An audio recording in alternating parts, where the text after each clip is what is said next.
I do think there is something about the, and I don't think it's just an American issue, but I do think there is something unique about American life, right? That things get mashed up, right? The codes get kind of intertwined with each other. You get a kind of patois, right, where there's no pure language being spoken by anyone. And if you're going to, I think, talk, listen with integrity, you're going to have to be open to that fact that it's messy and it's interwoven, and you're going to have sensitivities. Well, yes, I hear what you're saying, but actually this is what's going on, or this is closer to what's going on. And I think that some of it is just, do we have the stomach for the sheer complexity of it? Like, I think by and large, the people who talk most about these things, even the smart ones, even the educated ones, don't have the stomach for the real complexity of the issues that are at play. And that's where you get there's a lack of wisdom in the way that they're talking about it, right? Because so many of the people that we privilege, and this isn't just true academically and ecclesially, this is even true in pop culture. We privilege people who have a knack for simplifying, who have a knack for telling us, well, look for this, and this, and that'll help you understand. And I don't think it helps us understand, actually, at least not for very long. There may be heuristic value in the short run, but in the long run, it works against wisdom, because life everywhere for everyone, but in a particular way for those of us who are shaped by Americanized Christianities, it's at least middle class American Christianities. Like, it's going to be orders of magnitude more complex than anybody's account is going to allow for, right? And you just have to be ready. You have to have the stomach for that. You have to have, I think, a readiness to say, if we're going to think about this well, if we're going to do anything like map this territory something like accurately, this is a long-term project, and it's going to take a lot of nuancing and adjusting on the fly, where you say it one way and that is provisionally accepted, but then we find better ways of talking about it. I mean, I think that the project of, you mentioned Vervecki earlier, like what he talks about, the wisdom famine. Like, I think that right at the heart of that wisdom famine is an addiction to simplification and a promotion of people who are good at simplifying. Right? So sometimes people will say that to me. I think over the years, I've had a lot of people say that to me, that I'm good at making complex things simple. And for years, I took that as a compliment, because I heard what they were trying to do is compliment me. Yeah. And then one day it dawned on me, to simplify something that's complex is to have violated it. It's to have made a lie of it. If it's truly complex and I simplify it, I violated it, right? I don't want you to tell me that I'm good at that. Like, I don't want to be good at that. What I want to be good at doing, if I can, is to be good at talking about complexity in ways that are true to that complexity and accessible, that allow the person I'm talking with or people I'm talking with to see what I'm seeing about it. I mean, I want there to be understanding between us, but that understanding can't be bought at the violation of whatever it is we're talking about. And it often is. I think in our circles, in order to connect with each other, we share a simplified format and agree, okay, we're going to work with that way of describing things. But that actually ends up violating our spiritual history, our theological history. And, you mentioned Jesus and John Wayne. That's my reaction to that book. Not that the book's not raising some important issues. Of course it is. Right. But if you accept that account and then decide the people who agree with this account are with us and those who disagree with this account are with them, you're doing violence to everyone's actual experience and to what actually I think is best and worst about American evangelical theology and spirituality. So I like that. This touches everything for me. Like this kind of conversation, it takes time to get there. And it takes, you mentioned being high on openness, right? Like the gift of ADHD. That Paul doesn't list it, but that is absolutely one of the gifts of the Spirit. I thought it was lack of rough and tumble play as a child. That's what God used to get that Oh, gift to okay. you. But I mean, we've got to have more space for that kind of thing, just to clear the space to Yeah. actually begin the conversation. Yeah. Until we here start to make some real decisions about changing that kind of way of living.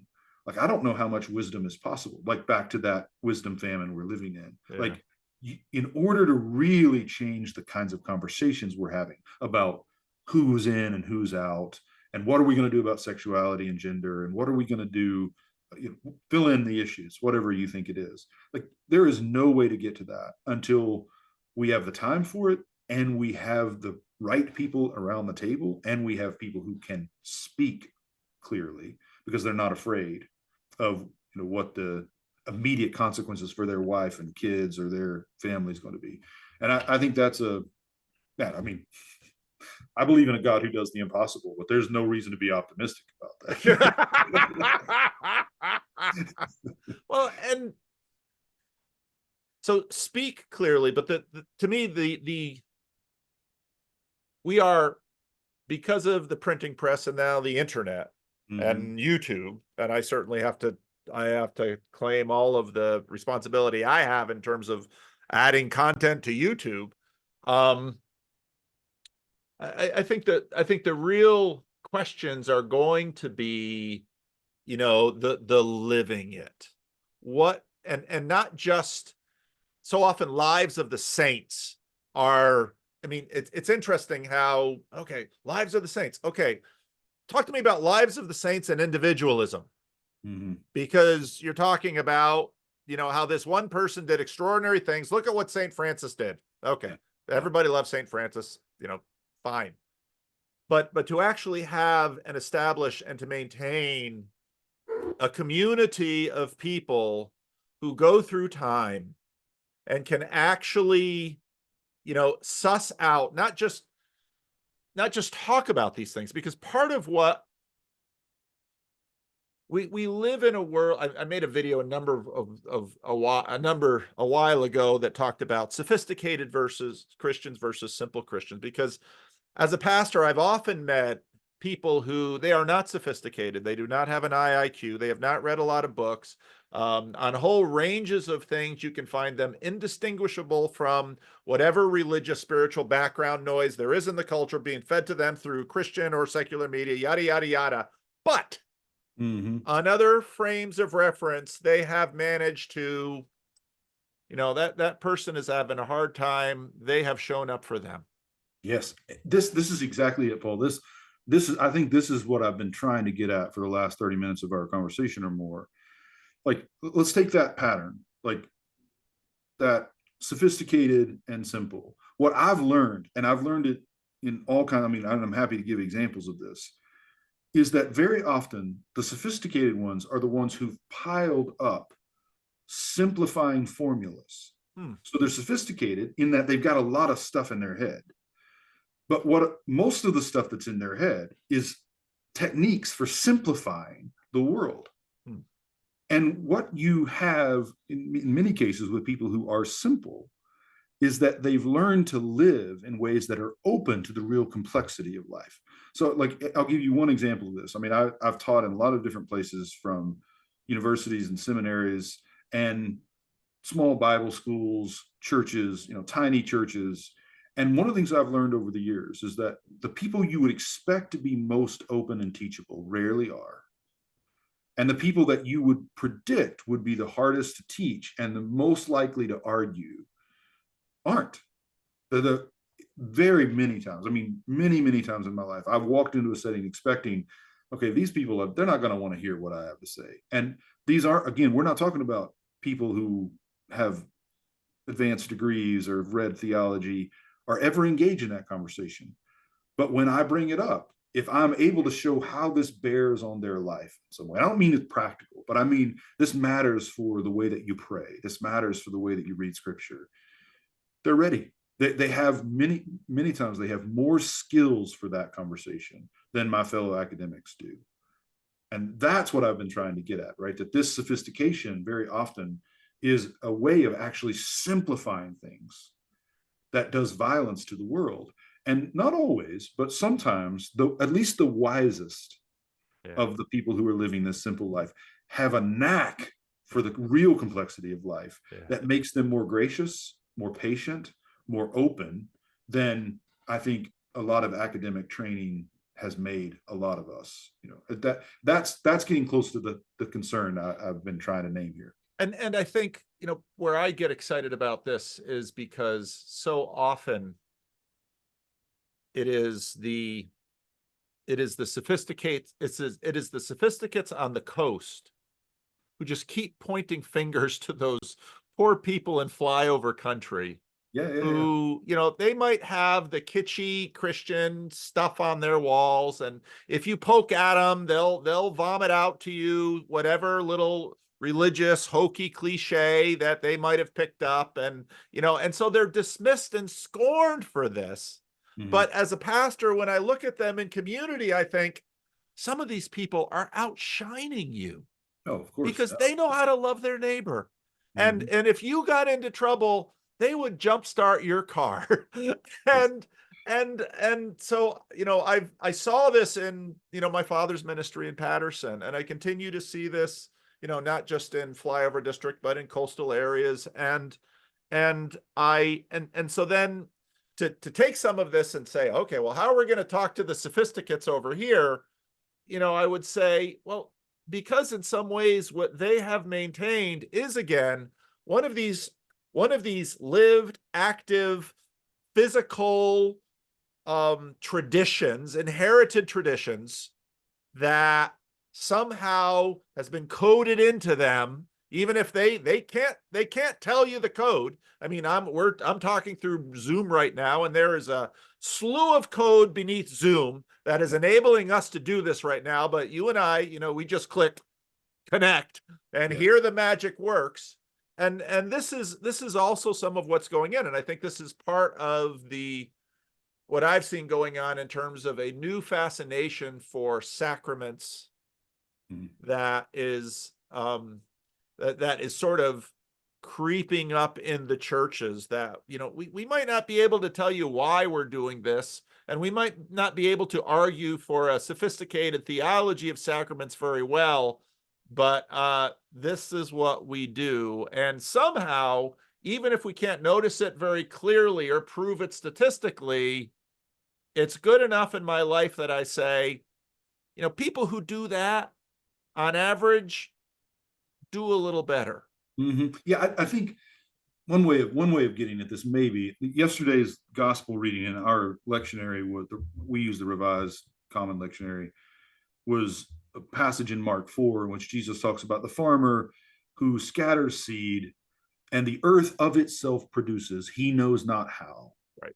Right. But then when the time comes to harvest, he's there with his sickle. And then the next part of the passage is about the mustard seed, the smallest seed and the greatest plant. And I think some of what you see there, there's the farmer is the most likely to know that he doesn't know exactly how this works, precisely because he works so hard at what he does know. Right. So he knows, like, this is the seed I've got to use. This is the soil I've got to have it in. This is the season of the year I've got to put it down.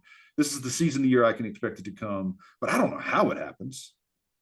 And I don't know that it will happen this time because there's so many things outside of my control. The earth has to do some stuff that has nothing to do with me. The weather has to do some stuff that has nothing to do with me.